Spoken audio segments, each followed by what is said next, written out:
Chères étudiantes et chers étudiants, je vous souhaite la bienvenue dans cette courte intervention de 3 heures. Je suis très contente d'être là, d'abord parce que j'aime beaucoup enseigner en première année, je le dis par expérience, puisque j'ai enseigné dans tous les niveaux, et d'autre part parce que le domaine de l'apprentissage et du cerveau m'intéresse beaucoup, et que j'ai pas mal appris ces 2 dernières années. Et je vous dis bravo, bravo pour votre choix d'études, qui vous donnera accès à tout un tas de cycles ingénieurs, dans tous les domaines et donc un très large éventail de métiers. Et votre formation sera riche et complète sans pour autant vous couper de votre environnement amical, familial, social, ce qui est très important. Évidemment, les 2 premières années, donc le PIP, restent assez généralistes, mais elles sont importantes car elles constituent le socle de connaissances nécessaires à tout ingénieur. Et donc, tout d'abord, vous allez regarder cette vidéo des youtubeurs et tout le monde s'en fout. Et ensuite, on se revoit. N'essayez pas de prendre des notes. Attachez-vous à bien comprendre ce qui se dit sans vous forcer à tout mémoriser.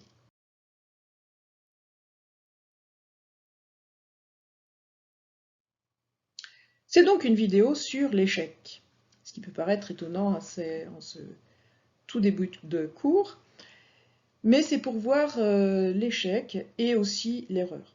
Donc l'échec, c'est le fait de ne pas réussir. Donc par exemple, on échoue à un contrôle, on échoue à un examen, on échoue à réussir à expliquer quelque chose à quelqu'un, donc ça peut être mon cas, j'espère pas. On échoue à comprendre aussi, donc c'est ne pas réussir quelque chose. Et l'erreur, en revanche, c'est un acte de l'esprit qui tient pour vrai ce qui est faux, et réciproquement. Et c'est l'état d'une personne qui, donc, se trompe. Ça peut être aussi une action incorrecte ou inexacte. Par exemple, on peut se tromper dans un calcul, on peut se tromper dans un raisonnement, on peut se tromper sur quelqu'un, on peut se tromper aussi sur soi-même. On peut être, par exemple, dans l'illusion d'apprentissage, ce qui est très gênant. On peut croire que l'on sait et en réalité, on ne sait pas et donc, c'est l'échec. Dans tous les cas, il faut accepter d'échouer, il faut accepter de se tromper, il faut comprendre. Et dans le cas de l'erreur, il faut se corriger, recommencer. Et puis, dans le cas d'un échec, eh bien, il faut essayer de faire mieux la prochaine fois, soit en faisant autre chose, soit en faisant différemment. Tout dépend de ce qui est à recommencer.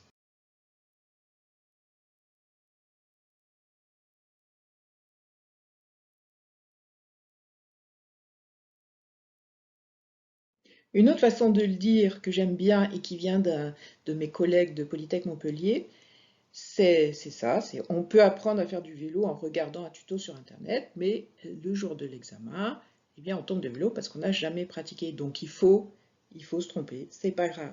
Priver le cerveau de la possibilité de commettre des erreurs, c'est bloquer ces processus d'apprentissage. Donc, essayez, trompez-vous, c'est pas grave, mais participer, c'est essentiel. Et bien sûr, tout ça dans un climat de bienveillance. Alors vous avez la mienne, évidemment, mais il faut aussi que le climat de bienveillance soit entre vous. Écoutez-vous et respectez-vous.